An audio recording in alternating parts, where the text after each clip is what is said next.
Hello students, এর আগে আমরা কিন্তু আলোচনা করেছিলাম আয়নীয় যে যৌগ এবং আয়নীয় বন্ধন কিভাবে বা তড়িৎযোজী বন্ধন কিভাবে গঠিত হয়। আজ আমরা আলোচনা করব সমযোজী বন্ধন কিভাবে গঠন হয় এবং সমযোজী যৌগ কাকে বলে, সেই জিনিসগুলো কিন্তু আজকে আমরা আলোচনা করব। তাহলে চলো প্রথমে আমরা সমযোজী বন্ধনটা কি সেটা একটু আলোচনা করে নিই এবং সমযোজী যৌগটা কাকে বলে সেটা কিন্তু আলোচনা করে নিই। দেখো এখানে দেখা যাচ্ছে যে আমরা সমযোজী বন্ধন কাকে বলে কি বলছে, দেখো ভালো করে এটা মুখস্থ করবে, তোমাদের মাধ্যমিকে আসবে এবার যে সমযোজী বন্ধনটা কাকে বলে। বলতে পারো সমান বা প্রায় সমান তড়িৎ ঋণাত্মকতা সম্পন্ন একই অথবা ভিন্ন মৌলের দুটি পরমাণুর সর্ববৈশিষ্ট্য কক্ষের বিজোড় ইলেকট্রনগুলির মিলনে এক বা একাধিক ইলেকট্রন জোড়কে সমভাবে ব্যবহারের ফলে সংশ্লিষ্ট পরমাণু দুটি যে রাসায়নিক বন্ধন গঠন করে তাকে সমযোজী বন্ধন বলে। এটা আমরা সংজ্ঞা বললে এটা কিন্তু তোমরা লিখে নেবে, এরপরে আমরা ডিসকাস করব এবং কিভাবে গঠিত হয় সেটা আমরা দেখে নেব। এবং দেখো সমযোজী যৌগ যদি বলে যে সমযোজী যৌগ কাকে বলে, তাহলে এটা বলতে হবে যে একই রকম যে নিষ্ক্রিয় মৌলের পরমাণু, যে নিকটতম যে নিষ্ক্রিয় মৌল, আমাদের সবসময় যে নিকটতম যে নিষ্ক্রিয় মৌল থাকবে এর পরমাণুর মতো নিকটতম নিষ্ক্রিয় পরমাণু যেমন হিলিয়াম, নিয়ন, আর্গন এরা হচ্ছে নিষ্ক্রিয় মৌল। তো এদের পরমাণুর মতো ইলেকট্রন বিন্যাস লাভের জন্য আমরা আগে বলেছিলাম যে সব মৌল চেষ্টা করবে যে নিকটতম নিষ্ক্রিয় মৌলের মতো থাকতে, কারণ এদের বন্ধনীটা কিন্তু আঁটোসাঁটো হয়। কেমন হয় যে যেমন হিলিয়াম ধরো, এটা নিউক্লিয়াস যদি হয় এর বাইরে কিন্তু দুটো ঘুরবে, হিলিয়ামের দুটো ইলেকট্রন আছে এবং প্রথম কক্ষে দুটো ঘুরবে। হিলিয়াম নিয়নের যেমন 8টে থাকবে, 10টা ইলেকট্রন, এখানে দুটো ঘুরবে, পরের কক্ষে কিন্তু 8টা ঘুরবে। তাহলে এগুলো কি? এগুলো হচ্ছে নিষ্ক্রিয় মানে সুস্থিত যৌগ গঠন করবে, ঠিক আছে। এগুলো সুস্থিত মানে এগুলো আঁটোসাঁটোভাবে কিন্তু এগুলো কিন্তু সুস্থিত গঠন করবে, মানে সুস্থিত হয়ে আছে, এগুলোর কিন্তু কোনো ইলেকট্রন গঠনের কোনো ক্ষমতা নেই, সেই জন্য এদেরকে নিষ্ক্রিয় মৌল বলা হয়। এই সব মৌল চেষ্টা করবে যে এদের মতো হতে, নিষ্ক্রিয় মতো। এটা হিলিয়াম এবং এটা হচ্ছে নিয়ন। তাহলে এগুলো হচ্ছে আমাদের কি নিষ্ক্রিয় গ্যাস, তাহলে যে কোনো মৌল নিষ্ক্রিয় গ্যাসের মতো চেষ্টা করবে। তাহলে সমযোজী যৌগ যদি বলে তাহলে বলতে হবে যে এই যে নিষ্ক্রিয় মৌলের পরমাণুর মতো ইলেকট্রন বিন্যাস যে লাভের জন্য এই যে নিষ্ক্রিয় মৌল এদের মতোই যে কোনো মৌল এদের মতো ইলেকট্রন বিন্যাস লাভ করতে চাইছে 2, 8, 18 এভাবে কিন্তু চলতে থাকবে। এদের জন্য রাসায়নিক বিক্রিয়া যখন করব, যে রাসায়নিক বিক্রিয়া করব সেই সময় একই বা ভিন্ন মৌল হতে পারে, একই মৌল হতে, যেমন ধরো O + O আমরা কি পাই O2, এটা একই মৌলের হতে পারে। এবং আলাদা যদি ধরি, আলাদা মৌল ধরো HCl, এটা আলাদা মৌল, H + Cl মিলে গঠিত হয়েছে, তাহলে এটা আলাদা মৌল সমান HCl হয়। তাহলে আলাদা মৌলের তাহলে 2 বা তার বেশি পরমাণু এক বা একাধিক ইলেকট্রন জোড় সমভাবে ব্যবহার করবে। একটা ইলেকট্রন জোড় হতে পারে এবং একের বেশি জোড় হতে পারে, ইলেকট্রন সমানভাবে ব্যবহার করবে, ঠিক আছে। দুজন কিন্তু দুটো মৌল যেমন অক্সিজেন আর অক্সিজেন দুটো কিন্তু সমানভাবে ব্যবহার করবে, সেটাকে আমরা সমযোজী যৌগ বলবো। এটা বিস্তারিত আমি আলোচনা করছি, ছবির সাহায্যে বুঝিয়ে দেবো, ভালো করে তোমরা দেখতে থাকো। তাহলে সমযোজী যৌগ, আর এর আগে আমরা তড়িৎযোজী যৌগটা বলেছিলাম যে তড়িৎযোজী যৌগের ভৌত অবস্থা কী হতে পারে। তো এর আগে আমরা বলেছিলাম যে আয়নীয় যৌগ বা তড়িৎ যৌগগুলো সবসময় কঠিন পদার্থ হবে। এদের ভৌত অবস্থাগুলো কি হবে? ভৌত অবস্থা যদি বলে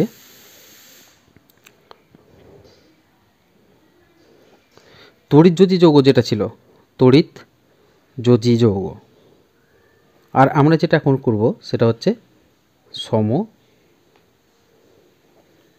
যৌগ। দেখো ভৌত অবস্থায় তড়িৎযোজী যৌগ সবসময় কঠিনই থাকবে, কারণ এদের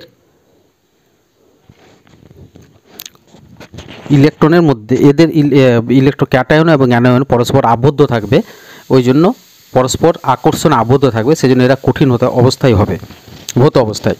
ভৌত অবস্থা যদি বলে তড়িৎযোজী তাহলে এটা সবসময় কঠিন হবে, সাধারণ চাপ এবং তাপমাত্রায় বলবে, সাধারণ চাপ তাপমাত্রায় এই যৌগগুলি সবসময় কঠিন হবে। আর যদি সমযোজী যৌগ সাধারণ তাপমাত্রায়, এগুলো প্রধানত কী হবে, গ্যাসীয় হতে পারে, গ্যাসীয় হতে পারে, তরলও হতে পারে, বা হালকা কঠিন হতে পারে, বা নরম কঠিনও হতে পারে। এটা কিন্তু আমাদের মনে রাখতে হবে। এটা তিনটে অবস্থা থাকতে পারে, গ্যাসীয় হতে পারে, তরল হতে পারে, নরম কঠিন হতে পারে, কিন্তু এটা কিন্তু কঠিন হবেই, মাস্ট। গলনাঙ্ক স্ফুটনাঙ্ক এদের কিন্তু বেশি হবে, গলনাঙ্ক এবং স্ফুটনাঙ্ক যেটা আছে। তড়িৎযোজী যৌগ সবসময় আমরা বলেছিলাম কারণ বেশি তাপমাত্রা দিলে এদেরকে ছাড়ানো যাবে। এদের যে বন্ডিং যে গঠন করে থাকবে, এরা যে আকর্ষণে প্রচুর পরিমাণে আকর্ষণ করে থাকবে, সেটা ছাড়াতে গেলে প্রচুর পরিমাণে তাপ দিতে হবে। সেই জন্য গলনাঙ্ক স্ফুটনাঙ্ক এদের কিন্তু বেশি। আর এদের কিন্তু গলনাঙ্ক স্ফুটনাঙ্ক এদের যে গলনাঙ্ক স্ফুটনাঙ্ক থাকবে সেটা কিন্তু অনেকটা কম। এদের কিন্তু কী হবে, কম। এরা বেশিরভাগ উদ্বায়ী পদার্থের, এটা বেশিরভাগই কী হয়, উদ্বায়ী, মানে উড়ে যেতে পারে। যদি খোলা বাতাসে রাখো তাহলে কিন্তু এ উড়ে যেতে পারে। যেমন সোডিয়াম ক্লোরাইড, লবণ করে খোলা বাতাসে রাখলে কী হবে, আস্তে আস্তে গলে জল হয়ে যাবে, জল হয়ে যেতে পারে, মানে এটা কী হয়, উদ্বায়ী হতে পারে, এটা উড়ে যেতে পারে। তাহলে এদের ভৌত অবস্থাগুলো এইভাবে বলতে পারে। দ্রাব্যতাটা কী হবে, দ্রাব্যতা যদি বলি এর দ্রাব্যতা কী হবে, জলে তো দ্রাব্য অবশ্যই হবে, এটা কিন্তু জলে দ্রাব্য, কিন্তু এটা জলে দ্রাব্য নয়। আমরা বেশিরভাগই যত সব দ্রব্য দেখেছি সেটা কিন্তু জলে দ্রাব্য, কিন্তু সমযোজী যৌগ জলে দ্রাব্য হবে না। এর আবার উল্টো কেরোসিন, বেনজিন এগুলোতে কিন্তু দ্রাব্য হয়। বোঝা গেল? তড়িৎ পরিবহন করবে কি করবে না, কারণ এদের মধ্যে কোনো আয়নের কোনো অস্তিত্ব নেই। এই যে সমযোজী যৌগ আছে সেখানে আয়নের কোনো অস্তিত্ব নাই, তাহলে সিম্পল যে এরা তড়িৎ পরিবহন করবে না। আয়ন যদি না থাকে তাহলে কোনো তড়িৎ পরিবহন করবে না। এখানে আয়নের কোনো অস্তিত্ব নেই। আয়ন যদি না থাকে, প্লাস মাইনাস কোনো আয়ন যদি না থাকে তাহলে কিন্তু এদের কোনো অস্তিত্ব, এখানে যে আয়নের কোনো অস্তিত্ব নেই, তাহলে তো কে তড়িৎ পরিবহন, তড়িৎটাকে নিয়ে যাবে কে, আয়নই তো নিয়ে যায়। তা আয়ন যদি না থাকে তাহলে তড়িৎ কিন্তু যেতে পারবে না, ওই জন্য এটা তড়িৎ পরিবহন করে না। আর এটা কিন্তু যেহেতু আয়ন আছে এ কিন্তু তড়িৎ পরিবহন করবে। এই জিনিসটা কিন্তু মনে রেখে নেবে, সমযোজী এবং তড়িৎযোজী যৌগের মধ্যে পার্থক্য। এবার সমযোজী যৌগটা কিছুটা আলোচনা করি, যে কিছু কিছু সমযোজী যৌগ আছে যারা আবার জলে দ্রবীভূত হয়, বুঝতে পারলে? কিছু কিছু আছে যেগুলো জলে দ্রবীভূত হয়, সেটা আমরা পরে একটু বোঝাবো।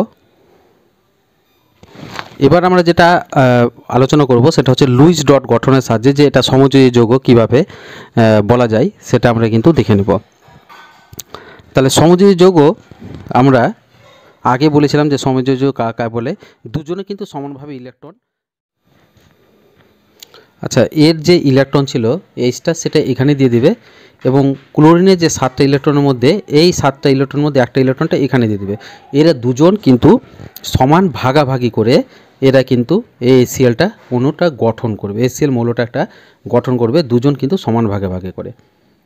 তাহলে আমরা এটাকে এইভাবে লেখা যায়, আবার আমি এখানে লিখলাম এইচ এবং এটাকে লিখলাম আমি সিএল, আগের মতো।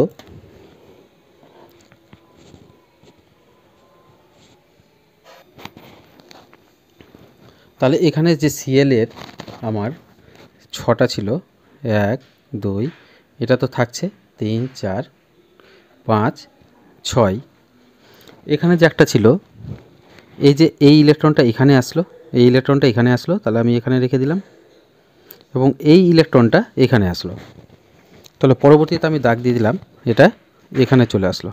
ঠিক আছে, এই ইলেকট্রনটা লালটা এখানে চলে আসলো, আর নীল যে ইলেকট্রনটা আছে এটা এখানে চলে আসলো। তাহলে এটা যদি মৌল হয় তাহলে হাইড্রোজেনটা কীভাবে থাকছে দেখো, হাইড্রোজেনের সুস্থির, যখন আমি কি বলেছিলাম যে এরা দুজন ভাগাভাগি করে সুস্থির অণু গঠন করবে, সুস্থির মানে নিষ্ক্রিয় গ্যাসের মতো সৃষ্টি করবে, নিষ্ক্রিয় গ্যাসের যে পরমাণু আছে নিষ্ক্রিয় গ্যাসের মতো সৃষ্টি করবে, মানে নিষ্ক্রিয় গ্যাসের পরমাণু সুস্থির গঠনের চেষ্টা করবে। তাহলে হাইড্রোজেনটা কি হবে, দুটো পেয়ে গেল, এ সুস্থির হয়ে গেল। ক্লোরিনের লাগবে কয়টা? 8টা লাগবে। তাহলে দেখো 1 2 3 4 5 6 7 8, তাহলে এ কিন্তু একে নিয়ে এভাবে কিন্তু তৈরি হয়ে গেল। তাহলে আমার কি হয়ে গেল? এটা লুইস ডট গঠনে হয়ে গেল। এবং এটা কি বন্ধন দ্বারা হলো? যেহেতু একটা ইলেকট্রন নিয়েছে সেহেতু এটা হলো একটা বন্ধন, তাহলে একটা বন্ধনের মধ্যে এটা কিন্তু থাকবে। তাহলে আমি এটাকে এভাবে লিখতে পারি এইচ, এবং এটাকে এর সঙ্গে কি আছে? একটা বন্ধন দ্বারা গঠন আছে, এক বন্ধন দ্বারা কিন্তু এইচ আর সিএলটা আছে। তাহলে সিএলের এখানে 6টা থাকলো, 2 3 4 5 6। এই বন্ধনটা ইলেকট্রন জোড় আছে, ইলেকট্রন জোড় একটা বন্ধন দ্বারা গঠিত হচ্ছে। এই যে একটা বন্ধনটা আছে, এটা বন্ধন থাকবে, এই বন্ধনটা এখানে দেখানো হয়েছে আমার ইলেকট্রন, তাহলে এক বন্ধি বন্ধন। তাহলে এটাকে আমরা সমযোজী এক বন্ধন লিখতে পারি। তাহলে এই বন্ধনটাকে আমরা কি বলতে পারি? সমযোজী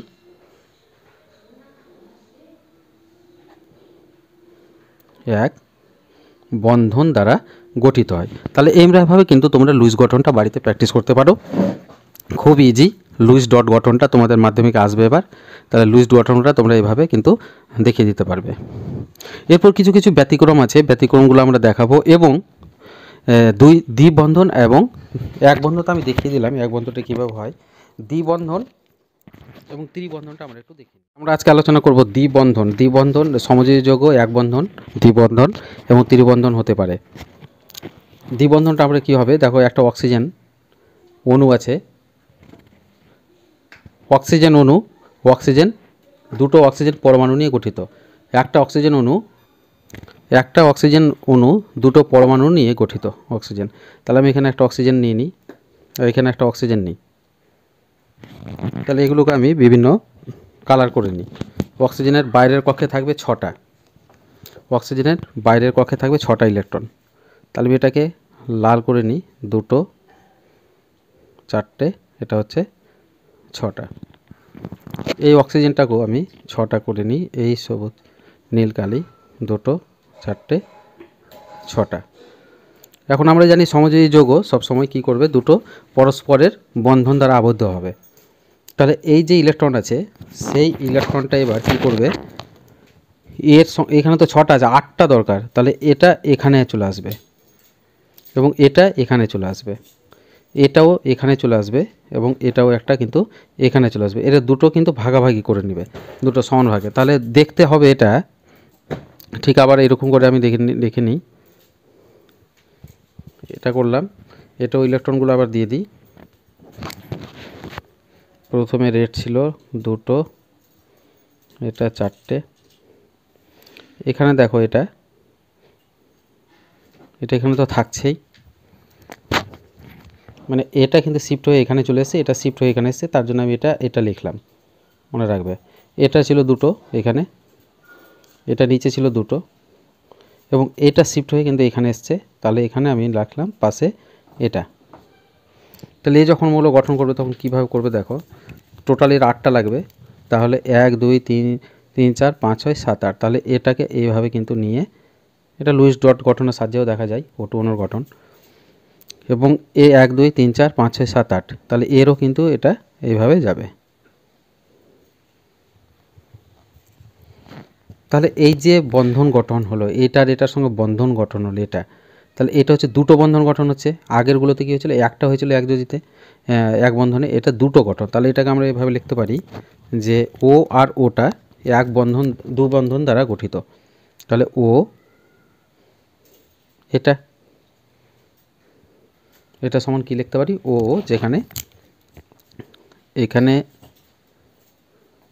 দুটো ছিল, এখানে দুটো ছিল, আর এটা ছিল দুটো, এভাবে কিন্তু থেকে যাবে। আর এটা দ্বিবন্ধ, মানে এই 2 4টে এখানে আছে। তাহলে এটাই হয়ে যাচ্ছে আমাদের লুইস ডট গঠন বা দ্বিবন্ধন কীভাবে গঠিত হয় সেটা আমরা কিন্তু দেখিয়ে দিলাম। এবার ত্রিবন্ধনটা আমরা দেখব। এটা হচ্ছে ত্রিবন্ধন। তো ত্রিবন্ধনটা কীভাবে গঠিত হয়? আমরা জানি যে নাইট্রোজেন কিন্তু ত্রিবন্ধন গঠন করতে পারে। নাইট্রোজেন হচ্ছে N2, 2টো নাইট্রোজেন নিতে হবে, একটা নাইট্রোজেন আর একটা কিন্তু নাইট্রোজেন আমি এখানে নিলাম। তো নাইট্রোজেনের 7টা ইলেকট্রন, তাহলে বাইরের কক্ষে থাকবে 5টে, তাহলে 5টা আমরা এখানে লিখে নিই। এখানে 2, এখানে 2, এখানে একটা লিখলাম সেম, এখানে দুটো, এখানে দুটো এবং এখানে একটা নিলাম। তাহলে এর ইলেকট্রন কয়টা নিতে হবে আগে সেটা দেখো। এর ইলেকট্রন কিন্তু 3টা নিলে সুস্থির হবে, কারণ 8টা লাগবে বাইরের কক্ষে, তাহলে সুস্থির হয়ে যাবে। তাহলে ধরলাম এ একটা ইলেকট্রন এখানে দিল, এও ইলেকট্রন কিন্তু এখানে দিল, এ ইলেকট্রন আবার এখানে দিল, এ ইলেকট্রন কিন্তু এখানে দিল, এ ইলেকট্রন আবার এখানে দিল, এও কিন্তু এখানে দিল। তাহলে টোটাল দেখো এই ইলেকট্রনটা এখানে শিফট হলো, এটা ইলেকট্রন শিফট, এটা ইলেকট্রন শিফট হয়ে গেল। 3টা, একটা এটা ছিল, সরি এটা হবে না। তাহলে এটা একটা শিফট হলো, এটা একটা শিফট হলো, এটা একটা শিফট হলো। তাহলে এখানে তাহলে ছবিটা কেমন হবে দেখতে, এখানে দেখো। আচ্ছা, এটা আমি নীল কালি করে দিই, তাহলে বুঝতে সুবিধা হবে। এটা হচ্ছে নীল ছিল, এটা নীল, এটা নীল, এটা নীল এবং এটা নীল, কালি করে দিলাম। তাহলে এটা দেখো এই নাইট্রোজেনটা কী হলো, তাহলে এবার দেখো আমি এখানে করছি এই এন আর এই এন। তাহলে প্রথমটা ছিল লাল কালিতে আমি ডট করে গুলো করেছিলাম। তাহলে এই শিফটটা এখানে আসলো, এখানে একটা ছিল, এখানে একটা থাকলো, এটা কিন্তু শিফট হয়নি, এখানেও একটা ছিল, সরি এটা নীল কালি দিই, এটা এখানে ছিল, এটা এখানে ছিল, এটা কিন্তু শিফট হয়নি। কোন দুটো শিফট হলো, এই লালটা এখানে আসলো, এই লালটা এখানে আসলো, এই লালটা এখানে আসলো। একই রকম নীলটা এটা এখানে আসলো, এটা এখানে আসলো, এটা এখানে আসলো। তাহলে 3টে বন্ড কিন্তু এখানে বন্ধন হচ্ছে, 3টা বন্ধন হচ্ছে। তাহলে মানে 8টা লাগবে টোটাল। তাহলে 3 3 6 2 8। তাহলে এ কিন্তু এইভাবে নিয়ে নেবে নাইট্রোজেনটা, এরও দুটো, এরও 8টা নিবে, তাহলে এ কিন্তু এইভাবে নিয়ে নেবে। তাহলে এটা নাইট্রোজেন হবে। তাহলে সমান এখানে কী লিখতে পারি, এই বন্ডটা হচ্ছে 3 বন্ড, এই যে দেখো 3 বন্ড। তাহলে বন্ডগুলো গঠন করছে, এই যে একটা বন্ড, এটা একটা বন্ড, এটা একটা বন্ড গঠন করেছে। তাহলে নাইট্রোজেন এইভাবে লিখতে পারো, এবং নাইট্রোজেন এর 3টা বন্ড গঠন করেছে, যেখানে এ কিন্তু একটা লাল, এটা রেড থেকে গেল, আর এখানে কিন্তু একটা নীল থেকে গেল। তাহলে হচ্ছে ট্রিপল বন্ড, মানে ত্রিবন্ধনটা এভাবে তোমরা দেখাতে পারে। এখন প্রশ্ন আসে অনেক সময় যে পরীক্ষায়, যে অক্সিজেন অণুর লুজ ডট গঠন করা সম্ভব নয় কেন? এখন বেশিরভাগ মাধ্যমিকের প্রশ্ন আছে যে O2 এর লুজ ডট গঠন সম্ভব নয়। কেন সম্ভব নয়? আমরা জানি যে অক্সিজেন অণু দুটো, এর বাইরের কক্ষে 6টা 6টা করে থাকছে, 6টা 6টা। তাহলে এটা শিফট হয়ে যাচ্ছে এখানে, এ শিফট হয়ে যাচ্ছে এখানে, তাহলে এর ডবল বন্ড কিন্তু গঠন করছে। এর আগে আমি দেখালাম ডবল বন্ড গঠন করেছে, কিন্তু এর পরীক্ষালব্ধ ফলাফল যেটা আছে সেটাতে কিন্তু দুটো পরীক্ষালব্ধ ফলাফলে কি দেখা যাচ্ছে, এর যদি পরীক্ষা করি তাহলে পরীক্ষালব্ধ ফলে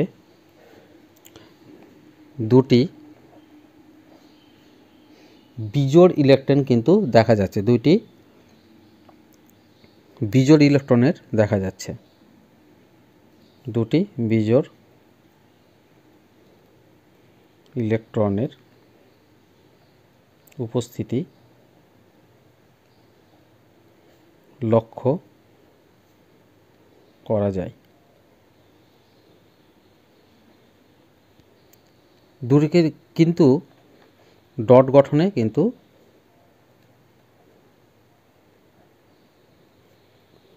লক্ষ্য করা যায় না, তাই এর লুজ গঠন সম্ভব নয়, তাই এর ডট গঠন কিন্তু সম্ভব নয়। পরীক্ষাতে আসলে কিন্তু এটা আমাদের লিখে নিতে হবে। এটা কিন্তু ব্যতিক্রম প্রশ্ন আমাদের একটা থাকতে পারে, যে O2 লুজ ডট গঠন কিন্তু সম্ভব নয়।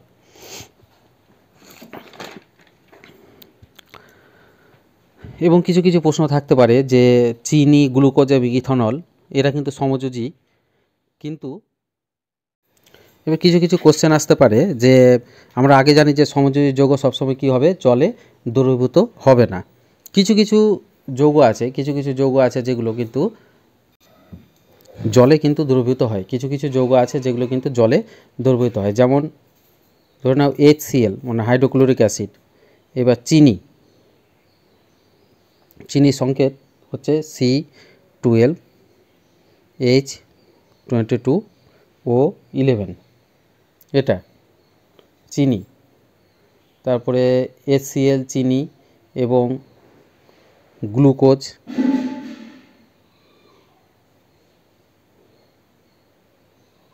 গ্লুকোজের সংকেত হচ্ছে C6H12O6 এবং ইথানল নিতে পারো, এগুলো পরীক্ষাতে আসতে পারে যে ইথানলের সংকেত হচ্ছে C2H5OH। এরা কিন্তু জলে দ্রবীভূত হয়। এটা কিছু কিছু শর্ত আছে, এগুলোর জন্য কিন্তু এরা জলে দ্রবীভূত হয়। আমরা জানি সমযোজী যৌগ মাত্র কিন্তু জলে দ্রবীভূত হয় না, কিন্তু এখানে HCl চিনি এগুলো সমযোজী যৌগ, তবুও কিন্তু এরা জলে দ্রবীভূত হয়। এটা কিন্তু ব্যতিক্রম, এটা কিন্তু আমাদের মনে রেখে নিতে হবে। এরপরে আমরা সব দেখিয়ে দিলাম, এরপরে লাস্টে আমরা কোশ্চেন আসবো যে চিনিটা, আচ্ছা চিনিটা কেন জলে দ্রবীভূত হয়? চিনিটা জলে দ্রবীভূত হয় কারণ এরা যখন জলে দেওয়া হয় তখন এরা কিন্তু এক ধরনের বন্ধন সৃষ্টি করে, সেটা হচ্ছে হাইড্রোজেন বন্ধন একটা কিন্তু সৃষ্টি করে নেবে। তাহলে হাইড্রোজেন বন্ধন সৃষ্টি হয়, তাই চিনি কিন্তু জলে দ্রবীভূত হয়ে যায়। এরা কিন্তু একটা বন্ধন সৃষ্টি করে, হাইড্রোজেন বন্ধন। চিনির যে দ্রাবক আছে যে জল, এরা জলের অণুর সঙ্গে একটা হাইড্রোজেন বন্ধন সৃষ্টি করবে, সেই জন্য কিন্তু এরা জলে দ্রবীভূত হয়। এগুলো সব কিন্তু হাইড্রোজেনের সঙ্গে একটা বন্ধন সৃষ্টি করবে, সেই জন্য এরা কিন্তু জলে দ্রবীভূত হয়। এরপরে হচ্ছে HCl, এর তড়িৎ পরিবহন করে কেন? HCl তো একটা সমযোজী, আর HCl সমযোজী হলে আমরা জানি যে এর আয়ন কিন্তু থাকে না। HCl দ্রবীভূত হয় কেন প্রশ্ন থাকতে পারে। HCl তড়িৎ পরিবহন করে কেন?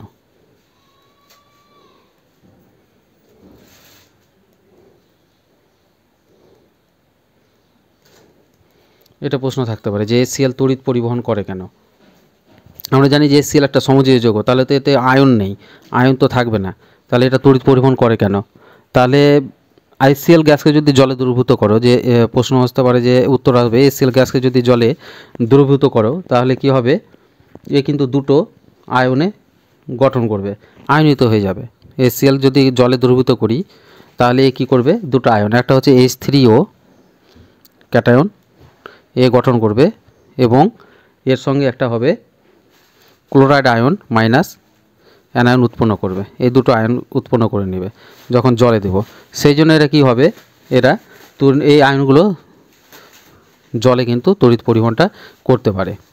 তাহলে কিছু কিছু ব্যতিক্রম আছে, সেই জিনিসগুলো তোমরা একটু দেখে নেবে। এরপরে কিন্তু তড়িৎ প্রবাহ এবং রাসায়নিক বিক্রিয়া, এই যে এগুলো আছে, এগুলো আস্তে আস্তে আমরা নিয়ে আসবো। তাহলে আজকে এটুকু, আর অবশ্যই চ্যানেলটাকে সাবস্ক্রাইব করো। ধন্যবাদ।